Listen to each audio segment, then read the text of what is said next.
কোন মেয়েটা না চায় বলো তো যে তার ঘরটাকে একটু সুন্দরভাবে গুছিয়ে বাগিয়ে পরিষ্কার করে রাখতে। আমার মনে হয় প্রত্যেকটা মেয়েই চায়।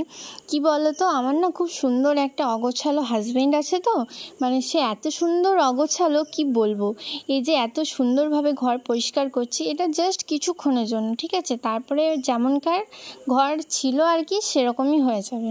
আমার তো মাঝে মাঝে মনে হয় যে প্রত্যেকটা বউয়ের দায়িত্ব কর্তব্য হচ্ছে সুন্দরভাবে ঘরটা পরিষ্কার পরিচ্ছন্ন করে রাখা, আর প্রত্যেকটা হাজবেন্ডের কর্তব্য হচ্ছে সেটাকে খুব সুন্দরভাবে আর কি নষ্ট করা, অগোছালো করা। কি বলবো, আমার তো মাঝে মাঝে হয়তো মনে হয় যে আমার বরের গায়ে হয়তো ফেভিকুইক লাগানো আছে, বেডশিট কোনো দিন বেডশিটের জায়গায় থাকবে না, সে থাকতে দেবে না আর কি। তো এই যে দেখছো ঘরটা এত সুন্দর করে গোছালাম, এটা জাস্ট কিছুক্ষণের জন্য, নিজের মনকে শান্তি দেওয়ার জন্য। তো তোমাদের কার কার এরকম হয় অবশ্যই কমেন্ট করে জানিও।